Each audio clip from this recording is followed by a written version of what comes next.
Ladies and gentlemen, this is Zach Moonshine with Metal Devastation Radio, and right now on the phone with me, I have Scott Wino from the band The Obsessed. Scott, what is going on, man? What's going on in the world of Scott Wino? Well, we are the band, me and Brian and Reed. We are here at our fortress in Maryland. We got the fucking guns out the window. We're fucking in rehearsal, hard rehearsal, and we're getting ready to start our tour on the 12th of April. And we're feeling good, man. We're feeling fucking good. Hell yeah, man. So, for people out there that don't know, how long have you been doing this, and how exactly did it get started? I'm 56 years young. I was born in 1960. I have lived my entire life to play rock music. I believe that I was given a birth, and that it is my duty to bring music to enrich people and uplift people in their lives and mine also. I believe that we are all kind of a spirit essence, if you will, and we create our own destiny. But that said, we got a fucking rock and roll band here. Got a hard rock band, and we're coming your way. Hell yeah, man. As far as your influences, what would you say, really got you started, got you into music? Well, I kind of felt like I was hardwired to play from birth, but I got into the Beatles. I still love the Beatles to this day, especially the darker stuff, the Lennon stuff and Harrison stuff, especially. Then I got into fucking Hendrix, Johnny Winter. But man, of course, Black Sabbath. I saw Black Sabbath on my 13th birthday in '72. Let me see, 60. Yeah, on my 12th, 13th birthday, in between Paranoid and Master Reality. That completely changed my life. I was already a Sabbath fan. That completely changed my life. I'm a Jerry Lee Lewis fan, and I bought his autobiography before I even knew we had the same birthday. I've always been a Grand Funk fan, and then I found out me and Mark Farner had the same birthday. That's kind of trippy. But basically, my core philosophy is just that, man.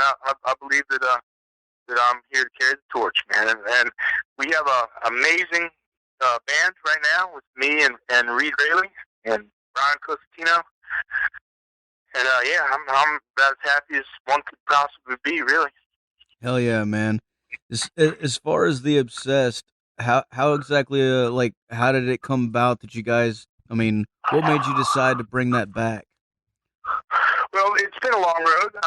The Obsessed was always my first band, was my baby. We went through a couple different incarnations of that. Did some records. We had a major label stint for a minute too with Church Within, and that was kind of like the last. That was like the last recording. And I think it was in '93 or '94. I did a couple of Obsessed reunions over the years, but the chemistry never felt right, and really 100% right until me and Brian hooked up again. Brian was our friend and helper back in the early days of the Obsessed, and then when I put together, put together three kids, and when we resurrected that band 2 years ago with Ed Gooley playing drums, then Brian came back into the scene, and so it was 30-year interim that me and Brian hadn't seen each other. He had become quite a proficient drummer, and so one thing led to another. We had a kind of an accidental jam, if you will, and that's when the seed was planted. I knew then that Brian was the man, and so 2 years ago on New Year's, we agreed to play together. And then, of course, we did like a tour with Dave Sherman from Spirit Caravan playing bass, and then we recorded our new record, Sacred, with Dave. After the record, we parted ways with Dave. He did a great job on the record. He's a great guy. For one reason or another, we parted ways, and here we are, man. Here we are. With me and Reed and Brian. And I think it's a fucking killer lineup, man. Fuck yeah, man. As far as the band name itself, how did you guys come up with that, The Obsessed? Is there a story behind that? That's something that me and the original bass player for the Obsessed, my friend Mark Lowry, came up with one day when we were walking down the street. That's just something that popped into our heads. I don't think either one of us really remembers which one came up with it. I say it's him. He says it's me. But it just seemed like it was a fitting name for us because of we live and breathe music and the passion, the spirit there, and so the Obsessed. It just seemed like the win, man. Nice. As far as recording the new record, how was it different from any other album that you guys have done?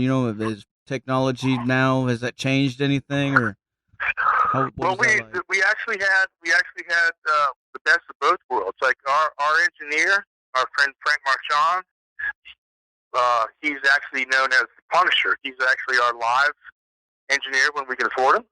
But he's got a killer digital studio in Maryland where we had the best of both worlds. He's got an amazing command of the digital realm. He doesn't mix in a control booth. He mixes out in the open room. He likes to mix loud. But he has an arsenal, a vast arsenal of vintage gear. So, the state-of-the-art digital recording facility with kick-ass vintage gear. I mean, I was singing into a $30,000 World War II era German microphone, Sennheiser microphone. Orgy of fucking Les Pauls. We were able to actually pick a snare drum for each song, a vintage snare drum with Ludwig, Rogers, fucking you name it, and DW. So it was a great experience, man. Really, and with Frank Marchand and his assistant. We had a great team in place, and even though we didn't have the record completely written when we went into the studio, we had about 7 songs out of the 14. So there was some pressure that we put on ourselves, but I think we managed to pull off a good one, man. I'm super proud of this record. Well, everything I've heard so far sounds great, man. You guys did a great job. Thank you.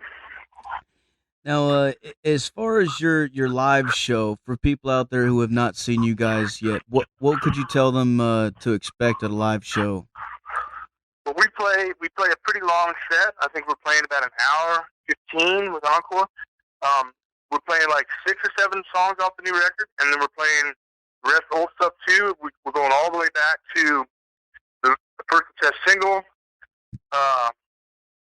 I think we're playing. I'm pretty sure we're playing something off all the records, and so basically, I'm hoping that we can give people what they want. They get a shot of the old, get a shot of the new. And we're playing a pretty long set, so hopefully nobody's going to be disappointed. Hell yeah! Now, I wanted to ask you, with the doom metal scene and the fucking stoner rock and all that kind of shit. Obviously, it's pretty fucking big right now. And I know you got to know that you've been a big influence on all that. How does that feel, and what do you think about that? Well, I mean, I'm very honored to be named as an influence, and I must say I have been very respected by my peers and also the younger musicians, these days. I do want to give a hats off to Frank Kozik, who started Man's Ruin Records some years ago. I think that was a vision. He was a visionary. I mean, he's a great artist also, but he's a visionary there. I think that by starting Man's Ruin Records and signing bands like Queens of the Stone Age, Acid King, High on Fire, I think that he kind of kickstarted this movement again. In a way, some years ago, the birth of stoner rock, whatever. But I mean, I'm just happy to be here. We never changed, but it's nice to see. Finally, it seems like the timing is finally right. I mean, people call me the godfather of doom or whatever, but of course we all know that's Hank Williams Sr. Hell yeah, man.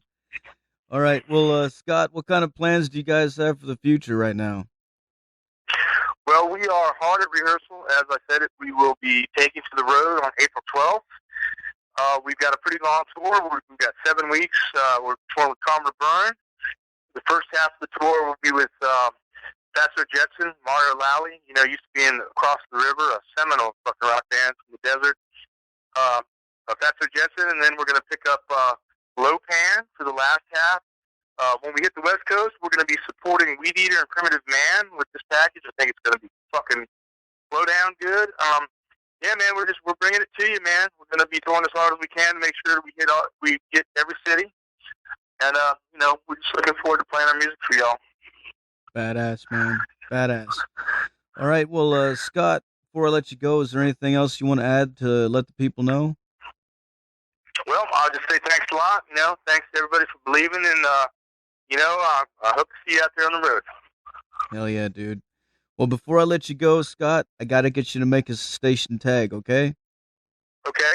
All right. Whenever you're ready, say something like, "This is Scott Wino from The Obsessed, and you're listening to Metal Devastation Radio." Hi, this is Wino from The Obsessed, and you're listening to Metal Devastation